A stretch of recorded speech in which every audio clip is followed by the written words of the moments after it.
we're leaving on the next flight out today.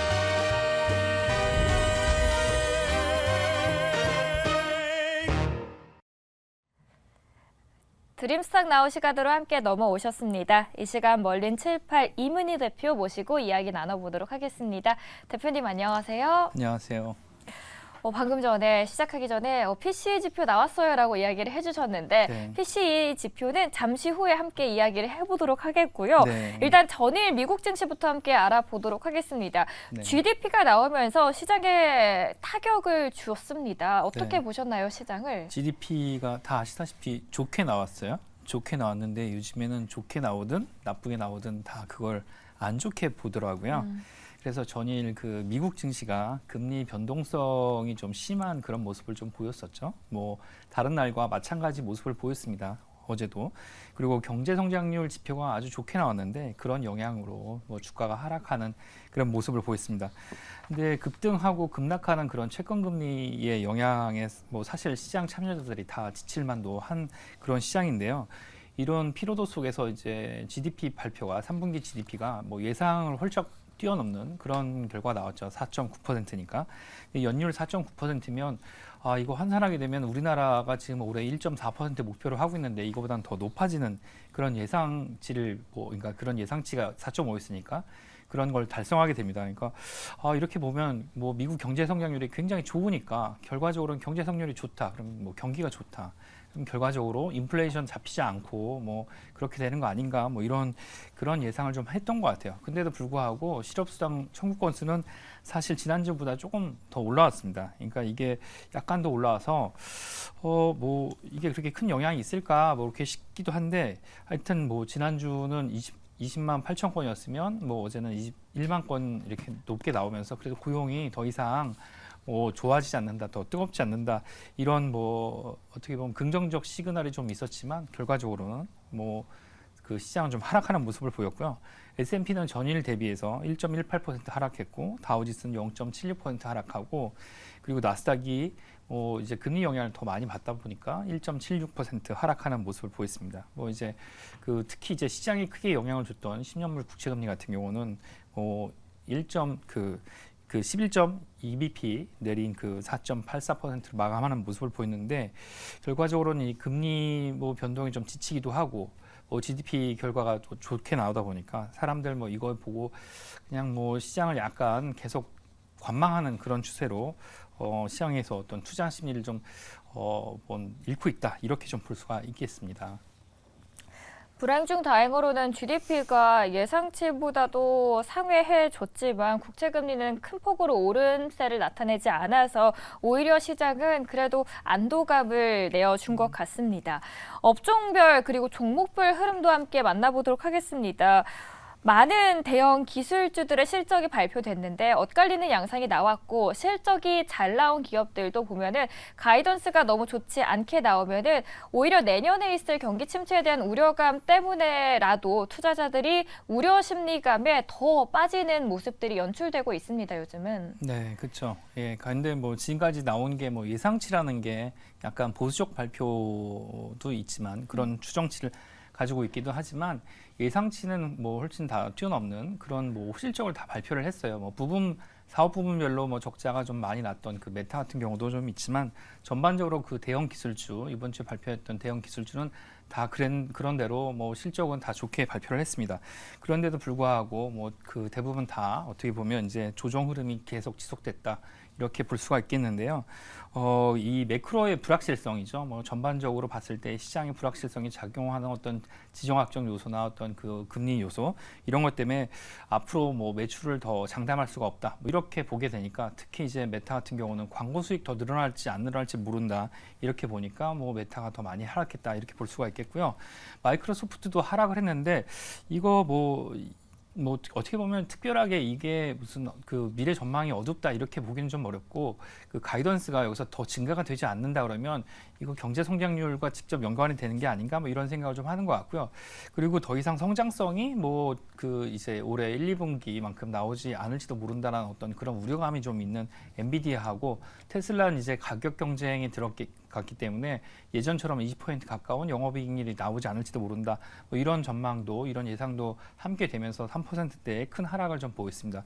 근데 아직 실적 얘기가 나오지 않은 애플 2.46%, 아마존 1.56%, 1.05%, 50% 하락하는 모습을 좀 보였고요. 근데 이제 긍정적으로 실적 발표가 나온 IBM하고 서비스나우 같은 경우는 반면에 이제 크게 상승하는 그런 모습을 좀 보였습니다. 업종별로 자세히 들어가 보면은 어땠을까요? 부동산 섹터가 많이 올랐던 것 같아요. 예, 부동산 섹터가 많이 올랐는데 이제 부동산 섹터가 많이 오른 가장 큰 이유는 이제 신규 주택 관계된 뭐 예상은 이제 금리가 너무 높으니까 신규 주택이든 기존 주택이든 거래량이 많이 줄어든다고 제가 표를 가져와서 말씀을 드렸는데 그럼에도 불구하고 잠정 판매치가 예상보다 높게 나왔어요. 그러니까 예상을 굉장히 이런 고금리, 이제 모기지 금리가 8% 가까우니까 그렇죠. 이거 봤을 때 굉장히 많이 줄어들 거라고 예상했었는데 그거보다 높았던 거, 그게 아마 크게 좀 작용을 했던 것 같고요. 그리고 유틸리티하고 뭐 그 소재 부분이 좀 상대적으로 강세를 보이는데 이런 쪽은 오히려 기술주가 약하게 되면 이쪽이 좀 강세를 그런 띄는 모습을 좀 보였기 때문이란 거 좀 보여지고 커뮤니케이션이나 IT, 뭐 소비재 이런 쪽 그리고 기술주 부분 전반적으로 다 약세를 보였다고 말씀드릴 수 있겠습니다. 네, 모기지 금리가 우상향 흐름을 보여주고 있는 와중에 신규 판매가 예상외로 잘 나오는 모습이 보여졌습니다. 저희가 GDP 이야기를 앞서서 했는데요. GDP의 상승, 예상치보다도 높게 나왔던 주요한 원인이 소비자의 지출이었습니다.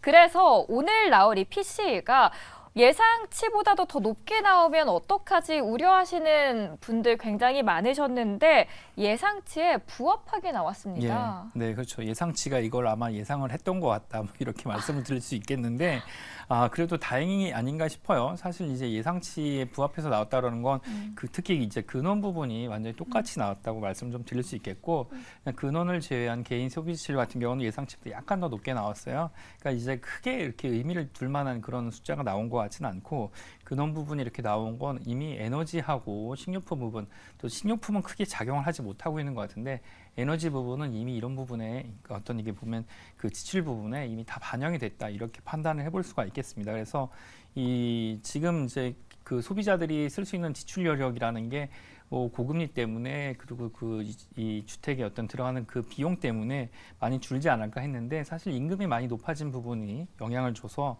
그렇게 많이 줄지 않았다 이렇게 볼 수가 있겠고요.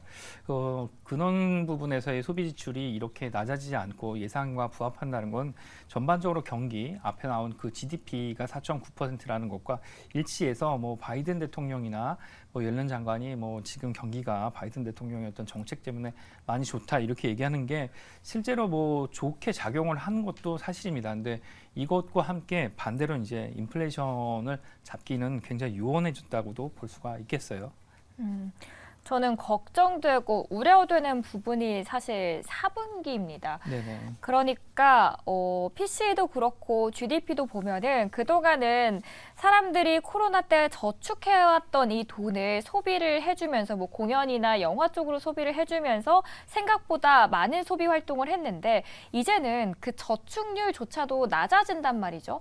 그러면은 지금 당장은 이 수치가 나쁘지 않을지라도 4분기에는 경기 침체에 대한 우려감이 더 나올 수 있을 것 같다라는 생각이 들어서 어떻게 생각하십니까, 대표님께서는? 네, 경기 침체가 뭐 요건이 되려면 지금 뭐 아까 오다 보니까 월스트리트 저널에서도 뭐 안 보이는 위험성이 있다 뭐 이런 보도가 나오기도 했는데 사실 안 보이는 위험은 뭐 이스라엘하고 팔레스타인의 하마스하고 전쟁이 날지 뭐 이런 게 이제 우리가 모르는 것들까지 다 감안할 수는 없는데 지금 나오는 걸 가지고 추측을 좀 해보면 경기 침체의 요인이라는 게 지금 고금리 때문에 발생할 수 있는 이제 그 주택 부담으로 인해서 이제 어떻게 보면 그 가처분 소득이 줄어들어서 결국에는 지금 소비가 견인해서 그 경기가 좋은 이 모습이 멈춰지는 것 그리고 또 유가 부분이 올라와서 결국에는 가처분 소득이 또 줄어드는데 영향을 미치는 것 이렇게 볼 수가 있겠는데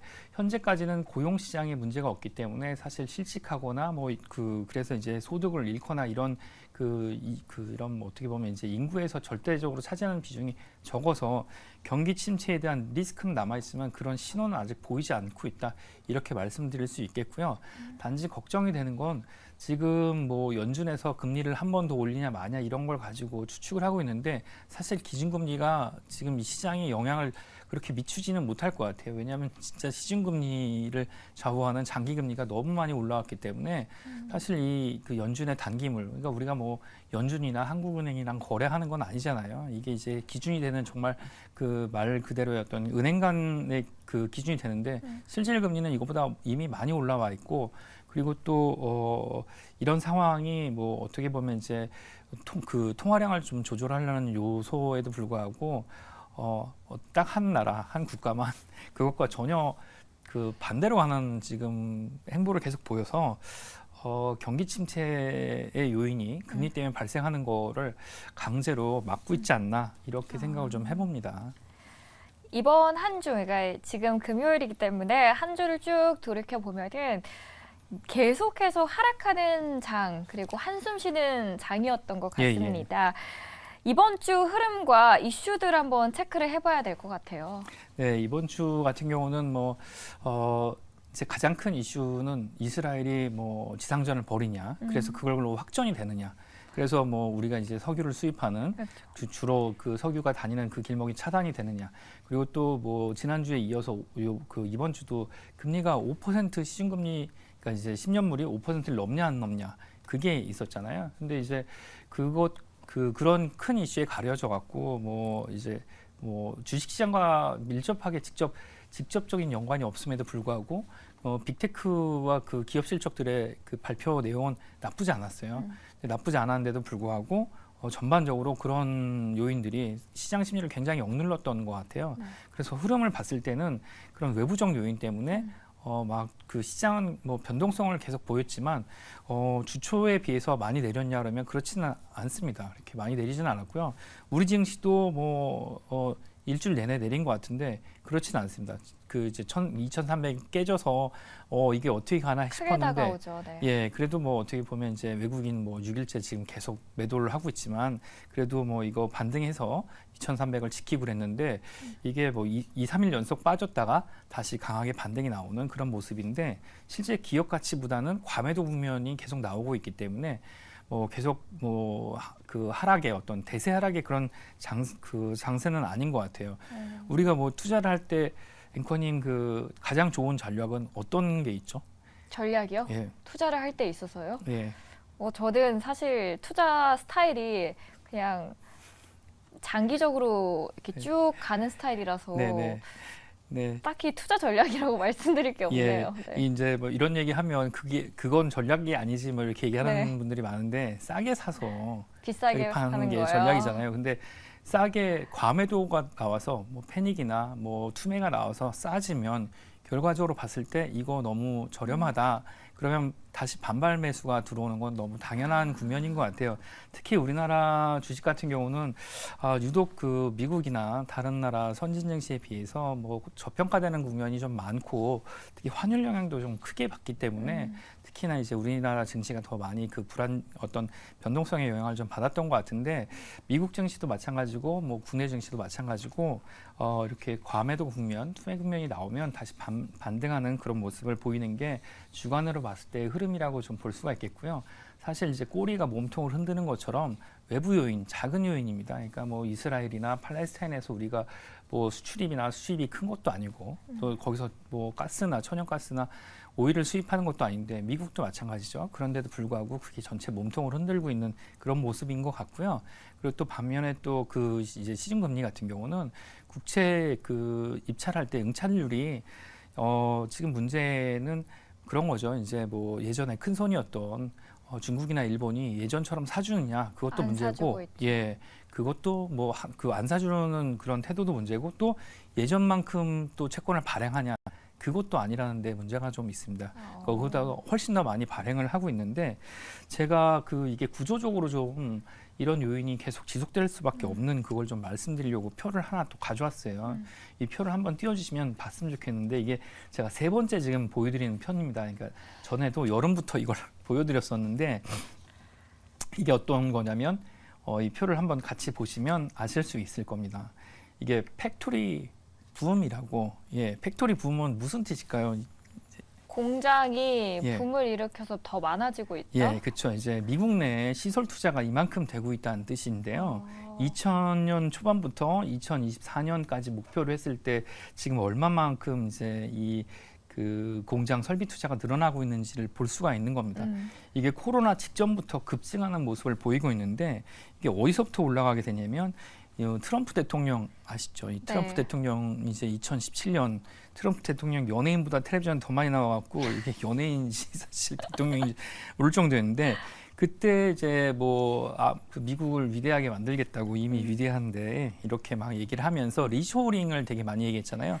우리 맞아요. 일자리를 다 중국에 뺏겼다고 하면서 리쇼링 정책을 얘기했던 게 이제 2018년, 19년 이때입니다. 그때 그리고 20년부터 이제 그 대선에 집중하면서 그때부터 뭐 공장에 대한 어떤 지원 같은 거 되게 많이 한다고 했었죠. 그래서 리쇼링 하면서 뭐 해외에 나와 있는 공장을 막 그 미국에 불러들인다 뭐 이런 얘기가 있었고요. 또 그 다음에 바이든 대통령이 자국주의 뭐 이거를 이제 그 트럼프 대통령과 뭐 반대로 가는 것처럼 했지만 사실 똑같이 했었죠.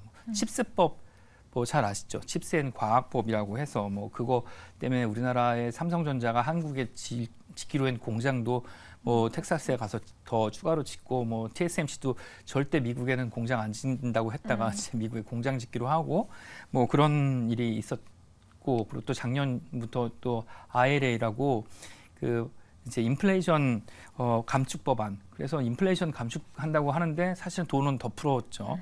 돈은 그때 얼마를 풀었는지 제가 오면서 이게 작년 1년이 넘었기 때문에 숫자가 가물가물해갖고 다시 확인해 보니까 원래 이제 이게 BBB 그 빌드백 베럴하고 이제 그 트럼프 행정부 때부터 나왔던 법을 IRA로 바꿔서 했었는데 처음에는 3조 5천억 달러였다가 이게 통과가 안 돼서 너무 돈을 많이 푼다. 그래서 통과가 안 돼갖고 7,400억 달러 그러니까 우리 돈으로 1,000조 원을 요거 하나에만 이 법안과 관련돼서만 1년 동안 지원하는 걸로 돼 있습니다. 그러니까 세수를 줄이고 지원금을 이제 주는 걸로만 돼 있는데 요거를 이 팩토리 붐과 함께 지원을 했으니까 얼마나 많은 돈이 시중에 들어갔는지 이제 알 수가 있겠죠. 그렇죠. 그러니까 뭐 지원금 받아서 공장을 돌리고 하니까 당연히 그런 영향이 있을 수밖에 없겠고 여기서 발행되는 채권의 양이 당연히 뭐 많을 수밖에 없다 이렇게 좀 볼 수가 있겠죠. 그러니까 돌아다니는 채권의 양이 많고 큰 손이 예전만큼 주머니가 넉넉하지 않고 그러니까 당연히 금리는 이렇게 변동성이 심해지고 금리가 올라갈 수밖에 없는 구조적 요인이 있는 거고요. 이렇게 되면 이제 다른 나라도 좀 힘들어지는 상황이 좀 보이는데 뭐 ECB 뭐 이번에 금리를 이제 뭐 동결을 했다 이런 얘기 나오는데 이 표 하나 보시면 금리가 지금 어떻게 올라갔는지 확인이 될 수가 있는데 이것 때문에 이제 다른 나라도 영향을 크게 받는 걸 보실 수가 있겠습니다. 이 노란색 점선은 이제 22의 금리인데 이렇게 뭐 계단처럼 계속 올라가는 이게 천국으로 가는 계단인지 지옥으로 가는 계단인지 정말 모르겠는데 정말 높이 올라가는 그런 모습을 보였습니다. 이제 우리나라도 계단이 올라갈 수 있을지 안 올라갈 수 있을지 모르겠는데 이런 영향을 받기 때문에 다른 나라는 뭐 사실 이제 이런 미국의 어떤 이런 지원 법안하고 이제 정부의 어떤 재정 정책 때문에 발생하는 이런 요인으로 인해서 어떻게 보면 뭐 선의의 피해, 뭐 그런 불가피한 피해를 뭐 조금 받고 있다 이렇게 좀 볼 수밖에 없겠고요. 이러니까 당연히 인플레이션이 예전에 2% 미만으로 내려오는 저물가로 가기는 정말 어려운 상황이 될 수밖에 없는 것 같아요. 그래서 돈을 이렇게 풀고 있으니까 어떻게든 뭐 정부 지원의 그 기업이든 정부 지원의 사업이나 그런 섹터는 뭐 불황이 오긴 좀 힘들겠죠. 뭐 지원금이나 뭐 어떤 보조금으로 사업을 하게 되고 있으니까. 그러니까 그 부분에서는 마찬가지고 그리고 또 이미 그 작년 말부터 올해 초에 올해 불황이 온다고 했었잖아요. 네. 그래서 빅테크가 뭐 예를 들어서 메타 같은 경우는 2만 명이 넘게 감원을 했단 말이에요. 그러니까 10,000명 단위로 감원을 많이 했기 때문에 사실 이미 여기서 구조조정이 한번 된 단계이기 때문에 실업률이 그렇게 많이 높아질까, 실업자 수가 많이 늘어날까 이건 좀 미지수입니다. 그러니까 양쪽으로 정부에서 돈을 풀고 있고 산업을 부흥시키려고 노력을 하고 있기 때문에 그리고 또 내년에 대선이 그쵸. 있잖아요. 그러니까 그 미국 경기 전체를 봤을 때는 어떤 이런 모순된 상황, 인플레이션을 잡기 위해서는 이렇게 통화량을 뭐 많이 풀면 안 되지만 그럼에도 불구하고 이런 상황 때문에 돈이 많이 나와서 인플레이션은 잡기는 어렵지만 사실 뭐 이렇게 돌아가는 경기는 현재까지는 나쁘지는 않다 이렇게 볼 수가 있겠습니다. 근데 다만 금리가 너무 높기 때문에 지원받지 못한 그러니까 이제 온기가 쪼이지 못하는 지역에 있는 기업이나 섹터나 그런 산업 종사자들은 굉장히 고난의 시간을 좀 보낼 가능성이 굉장히 크다고 좀 볼 수가 있겠죠.